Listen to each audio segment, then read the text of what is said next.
이제 고린도 후서의 말씀을 가지고 탐욕스럽던 우리가 관대지다라는 말씀을 생각해 보고자 합니다. 관대함이라는 게 뭘까?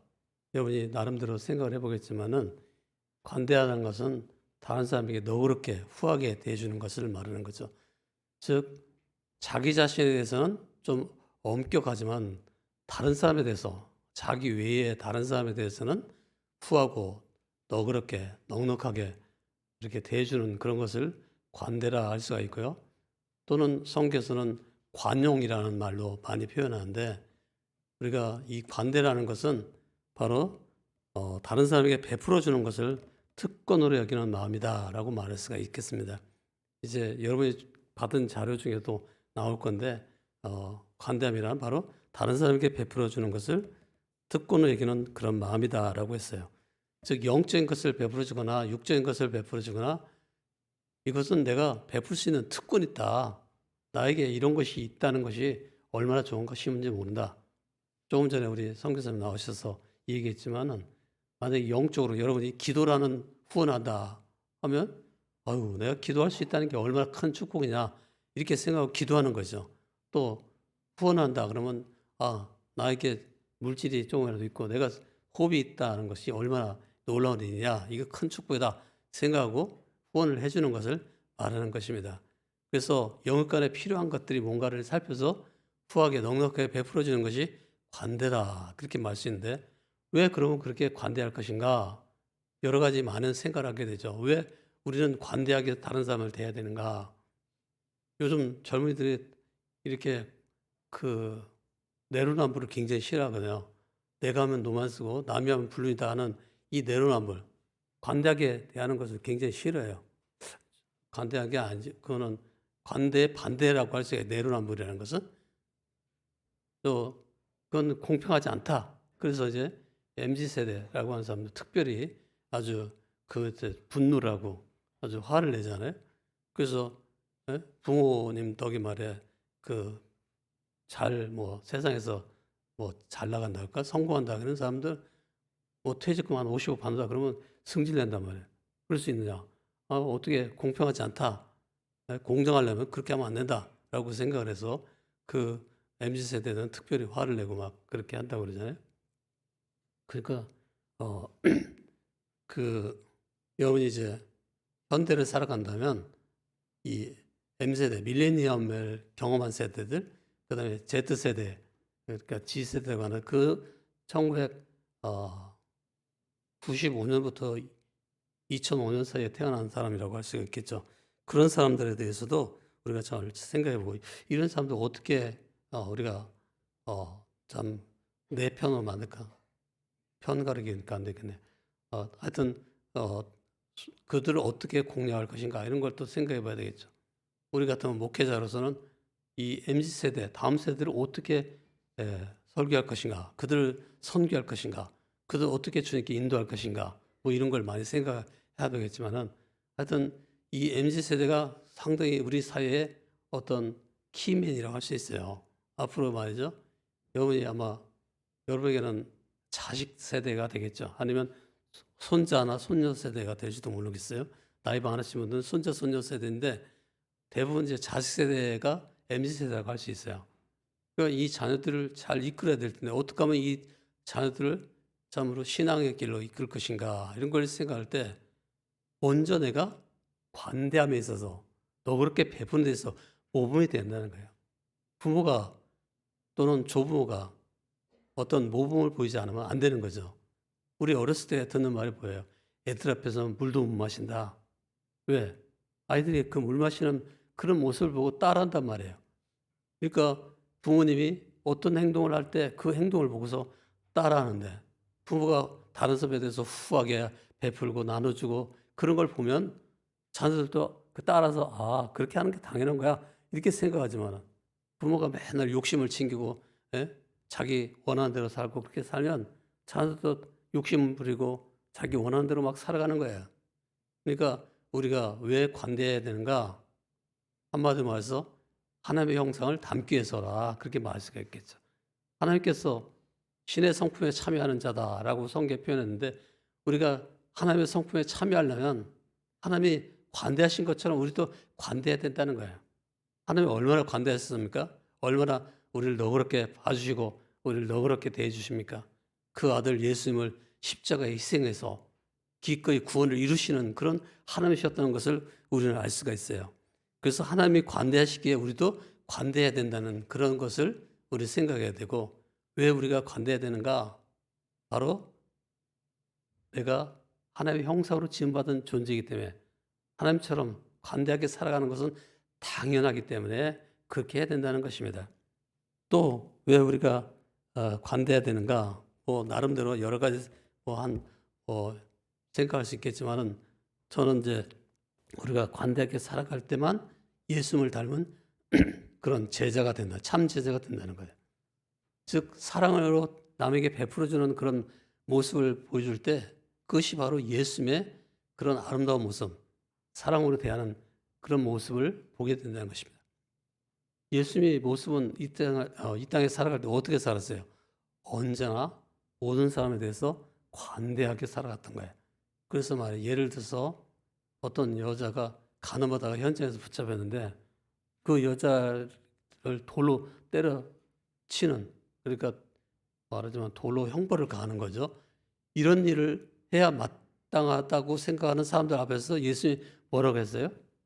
너희 중에 죄 없는 자가 먼저 돌을 들어 쳐라. 그러니까 사람들이 다 양심의 가책을 느껴서 다 돌아가고 나중에 예수님과 그 여인 하나만 딱 남았어요.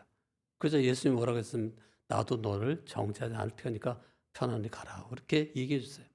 예수님이 얼마나 그 여인에게 관대하게 대해주는 것을 알 수가 있죠. 우리가 정말 예수님을 닮은 제자가 되려면 다른 사람에게 대해서도 이렇게 늘 관대하게 대해줘야 돼요. 사랑으로 대해줘야 돼요.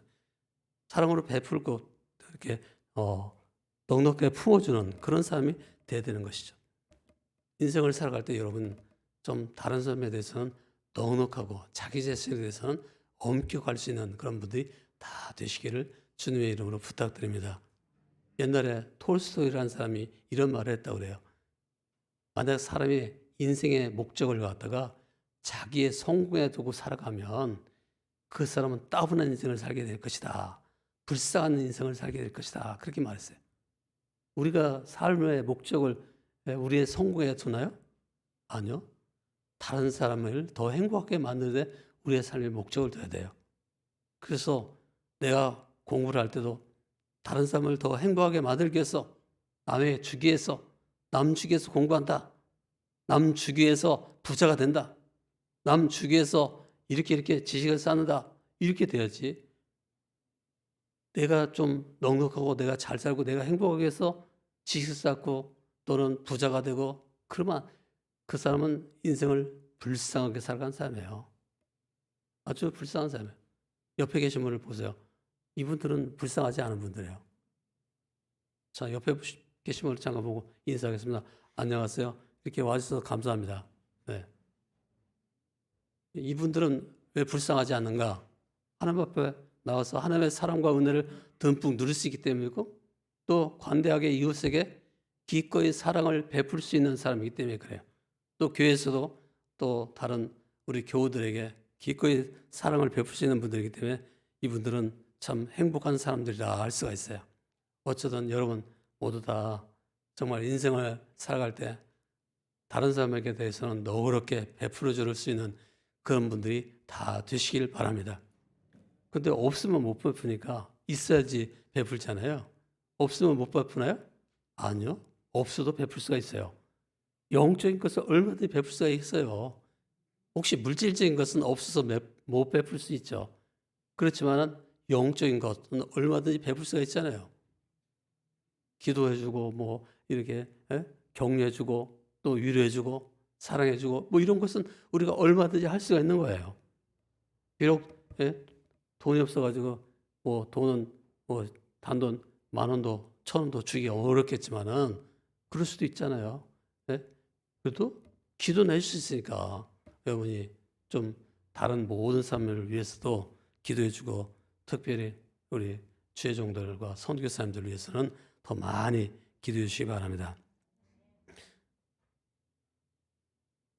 우리가 이렇게 모든 것을 특히 이제 현대인의 우상은 돈이라고 할 수 있는데요. 이 자본주의에 살아가고 있는 현대인들에게는 돈이 우상이라고 할 수가 있는데 우리가 돈을 섬기는 사람이 아니고 하나님을 섬기는 사람이다. 이것을 어떻게 알려줄 수 있어요? 바로 거기에 매는 우상숭배자 아니라는 것을 보여줘야 돼요. 옛날에 우리 교회 집사님에다가 이제 목사님이 되셨는데 이분이 말이에요. 학교를 다니는데 그 학교까지 걸어서 다니는 거예요. 그리고 그 돈을 아껴가지고 성경금을 보내는 거예요. 학생 때 그분이. 제가 이제 그때 당시에 전도사였기 때문에 그분을 지도했거든요. 근데 그분이 항상 학교 갈 때 걸어 다니고 그 돈을 아껴가지고 성경금을 바치는 거야. 여러분, 학생 때 참 그렇게 그런 성경금을 바치는 그런 분 하나님이 그냥 내몰라라 그러나요? 다 기억에 나요. 저 서울에서 아주 큰 어떤 대형교회 목회하는 목사님이 그런 얘기를 해요. 자기가 이렇게 크게 목회하는 이유는 딱 한 가지 이유가 있는데 자기가 어렸을 때 학생 시절에 교회 가가지고 비가 새는 그 교회당 막 그 교회에서 말해 그 지붕이 막 흙이 무너지려고 할 때 그걸 등으로 받치고 있었다는 거예요. 그래가지고 그때 하나님이 자기를 찰칵하고 산 찍어놨다가 나중에 이렇게 잘 되겠다 그런 얘기를 우리한테 하는 거예요. 여러분 하나님 다 기억하세요.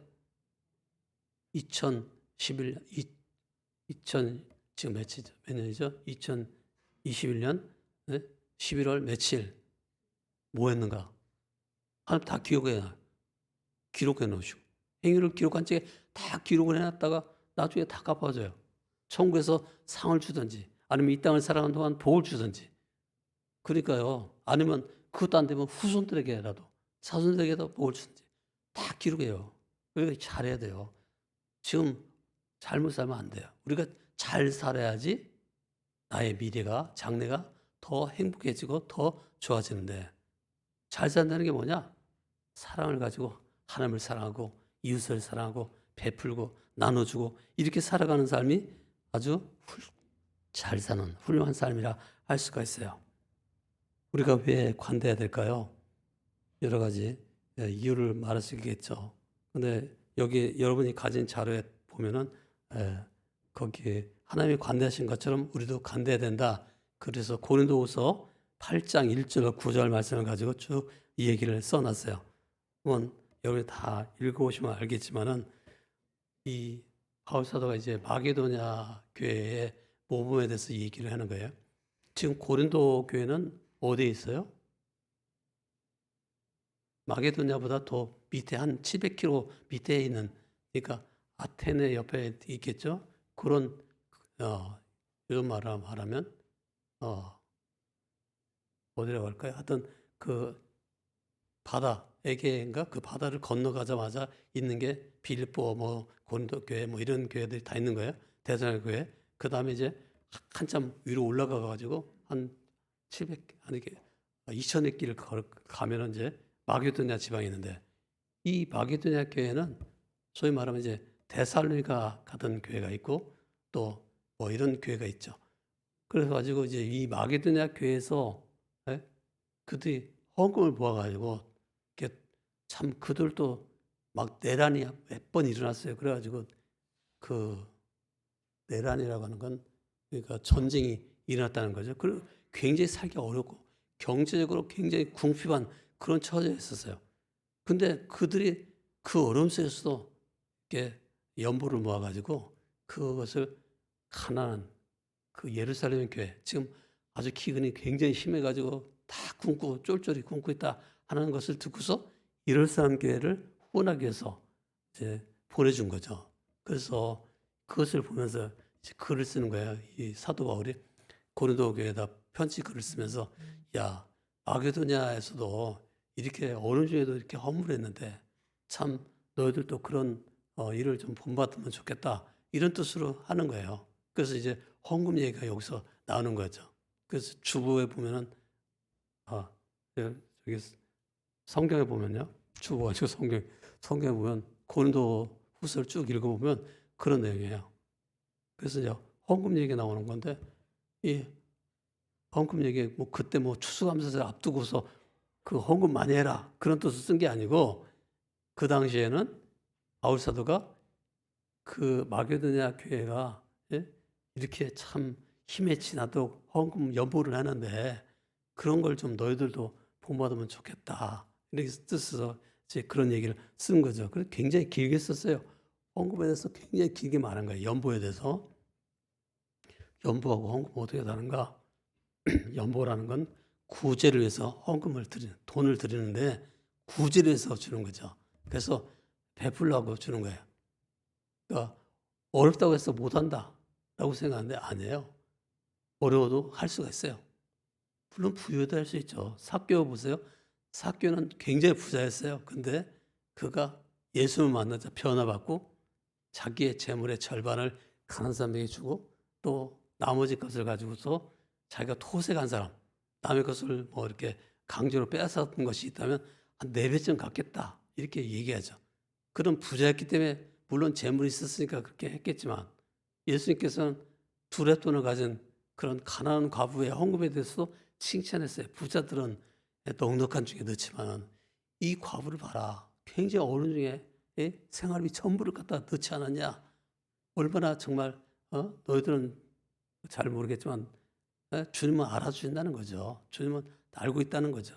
그래서 이제 그런 얘기를 했는데요. 어쨌든요, 우리는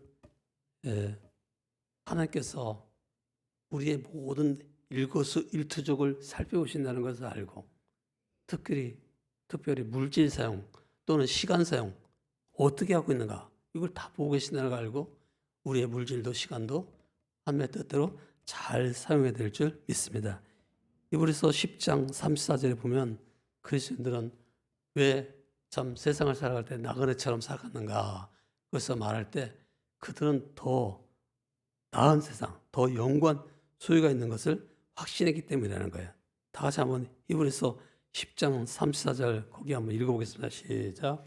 너희가 갇힌 자를 동정하고 너희 소유를 빼앗기는 것도 기쁘게 당한 것은 더 낫고 영구한 소유가 있는 줄 알미라. 네, 바로 더 낫고 영광. 그러니까 저 하늘나라의 영원한 소유물이 그 하늘의 보화를 쌓아두라는 것처럼 우리가 베풀고 나눈 것만큼 천국에서는 큰 상이 영원한 상이 있다는 거예요. 그것을 알고 살라는 거죠. 부자라고 해서 부유하기 때문에 여러분을 섬기는 줄 아세요? 그들도 아껴가지고 어떻게든지 좀 기꺼이 모아가지고 베푸는 거예요. 그래서 여러분이 부자는 부자니까 베풀 거라고 생각하지 말고 그들은 실질적으로는 가난한 사람이에요. 오히려 돈이 1,000원 있어도 이건 내 거야, 내 마음대로 쓸 거야 라고 하는 사람은 부자예요. 불쌍한 사람이에요. 네? 가난한 사람이에요. 영적으로 볼 때는 가난한 사람. 영적으로는 부자가 아니에요. 그러면 저하고 집사람하고 비교할 때 누가 더 부자겠어요? 제가 부자예요. 저 집사람은 굉장히 가난해요. 저는 부자예요. 왜냐하면 저 사람 모자밖에 못 쓰지만 나는 부자이기 때문에. 네? 이 고상한 농담이 안 통하는 거 보니까 아직도 제정신이 아닌 것 같아요. 저는 아들만 둘이라고요. 그래서 부자예요. 네. 어쨌든요. 부자가 부자인 까닭은 베풀라고 나누라고 하나님이 재산의 물질의 청지기로 그것을 맡겨준 거지 다 하는 거예요. 여러분 제가 이건희보다 부자입니다. 왜 그럴까요? 이건희가 만약에 이건희 예를 들면 안 되고 일론 머스크보다 부자라고 일론 머스크의 재산이 한 400조 정도 된다고 하는데 엄청나죠? 테슬라 회장 일론 머스크 이 사람이 400조라고 하는데 그 사람보다 제가 더 부자예요. 왜 그러냐? 일론 머스크는 저는 아들이 둘이기 때문에 부자다 이렇게 말할 수 있고 그 일론 머스크는 물질적으로 부유한 사람일지는 몰라도 영적으로는 볼 때는 가난한 사람이에요. 불쌍한 사람이라. 그래서 어떻게든 스페이스X인가 그런 거 만들어 가지고 어떻게든 또는 돈을 좀 나눠주려고 하는데 이번에 또 테슬라 주가가 뭐 10% 떨어졌다나 어쨌거나 그래가지고 또 뭐 미국 증시가 뭐 출렁거렸다 그러는데 하여튼요 일론 머스크를 너무 여러분이 뭐 정죄할 건 아니고 부자는 부자대로 사명이 있다. 바로 나눠줄 사명이 있는 거예요. 가난한 사람은 가난한 자대로 물질적으로 가난한 사람은 물질적으로 가난하지만 삶이 있는 거예요. 어떤 삶이요? 나눔의 삶이 있다는 거죠. 그래서 영적인 것을 나눠줄 수 있고 또는 물질적인 것을 나눠줄 수 있으면 더 좋겠지만 안 되면 영적인 것을 나눠줄 수 있는 부유한 자가 되라는 것이죠. 그래서 관대함이라는 건 뭐냐? 복음으로 충만해서 다른 사람에게 베풀어 주는 것을 특권을 여기는 마음이다 하는 거예요. 그래서 우리가 혹시 물질을 못 나눠줘야 돼요. 복음을 나눠주는 것에서는 좀 뒤처지 않도록 여러분 노력해야 돼요. 이런 분들이 있어요. 아니, 시흥평학교에 참 목사님도 참 이상한 목회라고 신자도 참 이상하단 말이에요. 한 1년에 헌금이 얼마 나오는데 그 헌금 중에 매달 뭐 성교비로 2천만 원씩 보낸다. 그 돈 모아가지고 저축했다가 말이야. 빚 갚아가지고 헌당 예배 드리지. 지금 우리 교회 헌당도 안 드리고 헌당 예배도 안 하고 있어요. 우리가 똑같은 이름을 가진 저 부천의 무슨 교회는요. 헌당했어요. 왜? 우리만큼 그 외부에다가 베풀고 나눠주는 일을 안 하기 때문에 얼마든지 모아가지고 헌금할 수 있어요. 헌당할 수 있어요. 근데 왜 헌당보다도 우리는 이런 선교하는 일에 더 힘쓰고 또 베푸는 일에 더 힘쓰는가? 이걸 알아야 돼요. 성경에서는요, 하늘의 보화를 쌓는 방법에 대해서 여러 가지 얘기를 안 하지만 그 중에 한 가지가 바로 우리 선교에 동참하는 거라고 해요. 마게도냐 교회에 주신 은혜를 너희가 알지만 이렇게 말해요. 하나님이 마게도냐 교회에 주신 은혜가 무엇일까요? 부유하신 예수님을 이 땅에 보내셔서 십자가에 죽게 함으로 가난한 자로 살게 하시고 십자가에 죽게 해서 우리의 구원을 완성하시고 즉 예수님이 바로 십자가와 부활의 복음을 가지고 있게 하신 거죠. 그것이 바로 마게도냐 교회에 주신 은혜란 말이에요. 예수님을 우리에게 보내주신 것이 우리가 받은 가장 큰 은혜예요. 우리가 무슨 100조가 없어도요. 아니 10조 그냥 뭐 10억도 없어도 괜찮아요. 죽으면 다 똑같아. 그 일론 머스크나 스티브 잡스나 저나 죽으면 다 똑같아. 저 조그만 땅에 묻히는 거 똑같아요. 그러니까 지금 살아있을 동안에 뭘 해야 되냐? 어떠하든 내가 가지고 있는 것이 영적인 것이면 영적인 것을 나눠주고 내가 가지고 있는 것이 물질적인 것을 많이 쓰면 물질적인 것을 나눠주고 이게 자꾸 베풀고 살아야지. 자기 위해서 자꾸 움켜쥐고 살면 그게 자기가 될 것 같아요? 여러분 그것이 안 됩니다. 절대. 나중에 죽어보세요. 여러분 그 절대 안 돼요. 다 두고 가요. 죽으면 다 두고 가지 여러분 거 되는 거 하나 없어요.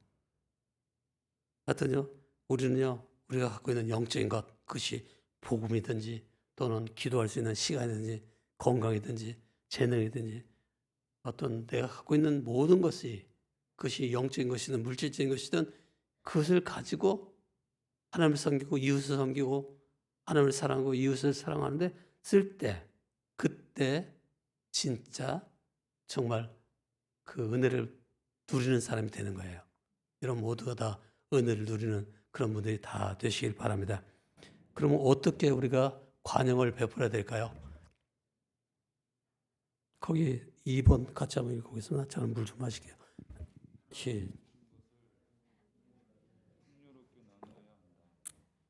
네, 고린도서 8장 10절로 15절 내용인데요. 여러분이 그것을 내용을 보면요. 하나님의 주신 것을 풍요롭게 나눠야 된다. 그래서 하나님의 은혜로 주신 것이 굉장히 풍요로운 것인데 이것을 나눠서 할 거죠. 골로새 1장 24절 다 같이 한번 읽어보겠습니다. 시작. 골로새서 1장 24절 거기 안 썼나요? 다 같이 읽어봐요. 시작. 나는 이제 너희를 위하여 받는 괴로움을 기뻐하고 그리스도의 남은 고난을 그의 몸된 교회를 위하여 내 육체에 채우노라. 네. 여기서 예수님의 고난이 모자랐다는 것이 아니에요. 채운다는 것은 그런 뜻이 아니고요.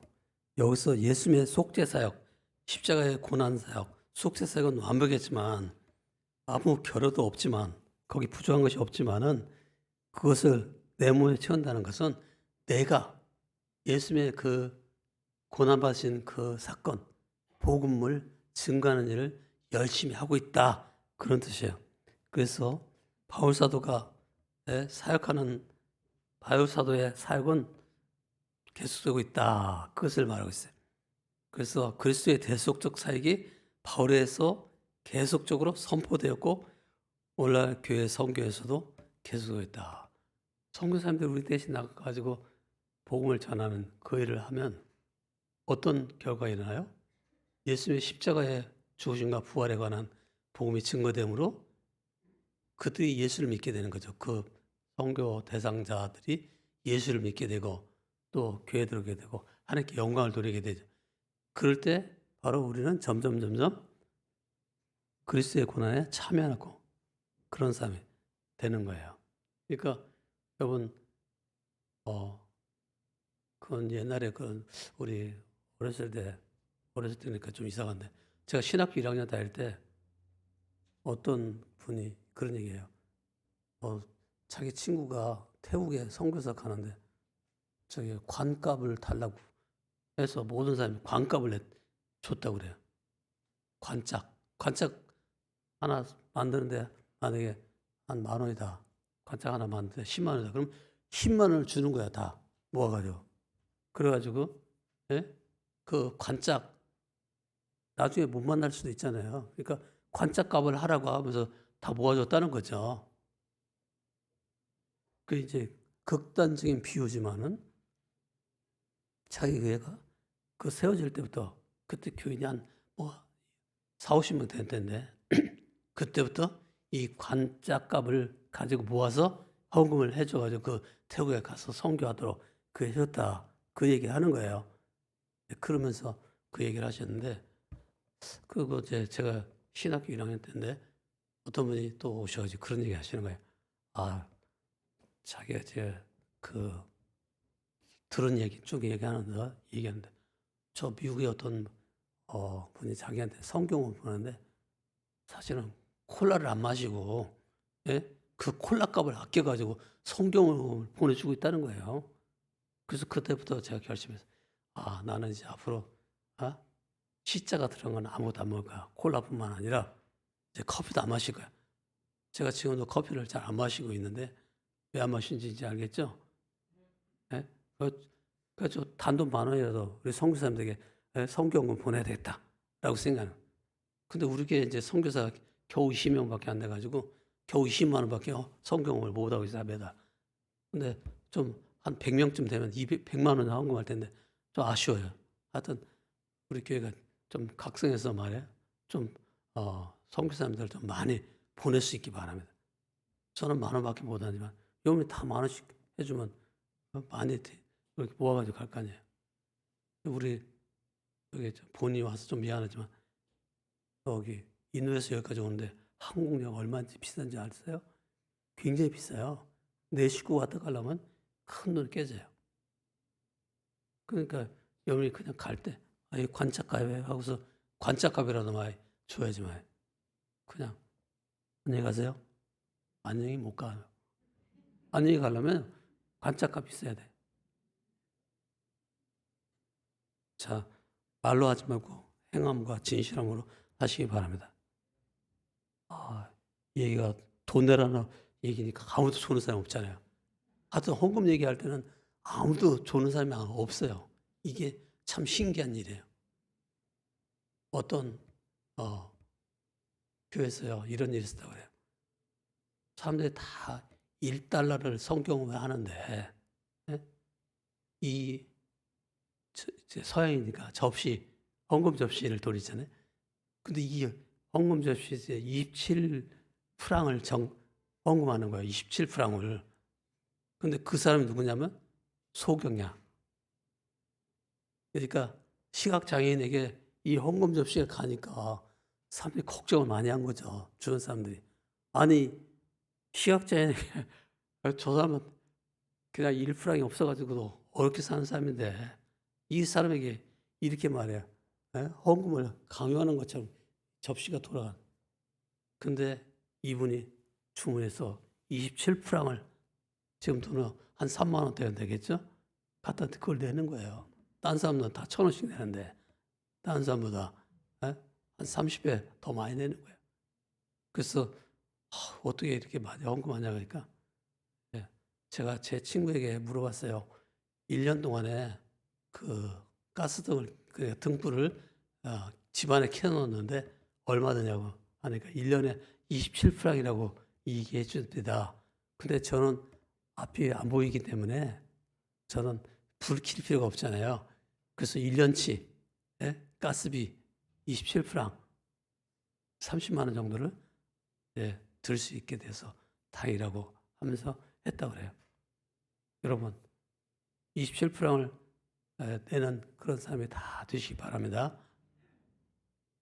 그렇다고 소용은 되지 마세요. 시각장애인 되지 마시고 눈 뜨고서 많이 헌금할 수 있는 돈 많이 버시기 바랍니다. 하여튼 부자 되시기 바랍니다. 아멘을 좀 크게 하세요. 부자 되시기 바랍니다. 그래가지고 막 선교사님이 어디 간다 그러면 100만 원, 1000만 원 막 1억 원 못 주대로 1000만 원 정도는 기꺼이 탁박 내놓고 막 그래야지. 이거 돈이 없어가지고 단돈 10달러도 못 내면 되겠어요? 그렇게 말하는 저도 100달러밖에 없어요. 그래서 10달러보다는 좀 크지만 100달러밖에 없으니까 불쌍한 사람이 아니죠, 저는. 자, 기울어는 운동장이라는 얘기 들어봤을 거예요. 요즘 젊은 사람이 제일 싫어하는 게 뭐예요? 공평하지 않은 거예요. 불공평 게임을 하는 거예요. 기울어는 운동장에서 게임하는 거예요. 그러면서 여기 보면 균등하게라는 말이 나오는데 균등이라는 게 뭐냐면 바로 그 운동장 기울어진 것을 평평하게 해가지고 모든 사람이 다 똑같이 공정한 기회를 갖도록 해야 된다. 그런 뜻이에요.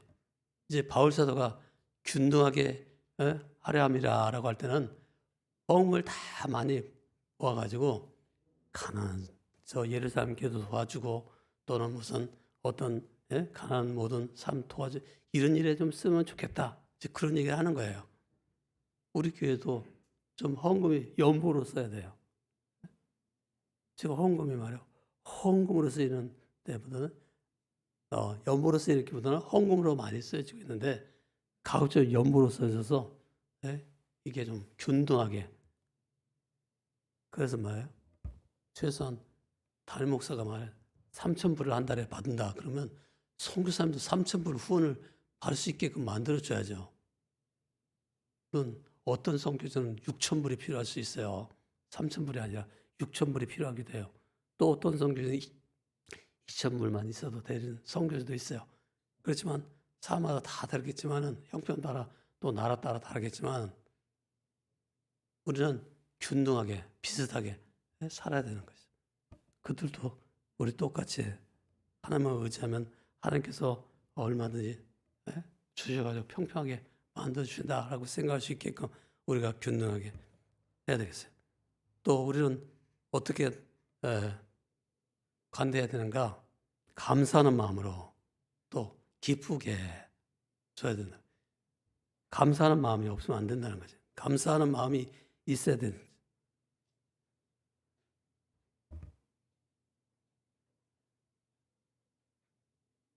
고린도서 말씀 9장이니까 여러분이 안 읽었는데 다 같이 한번 찾아가지고 한번 9장 6절로 15절 다 같이 한번 읽어보겠습니다. 저 여러분도 다 읽고요.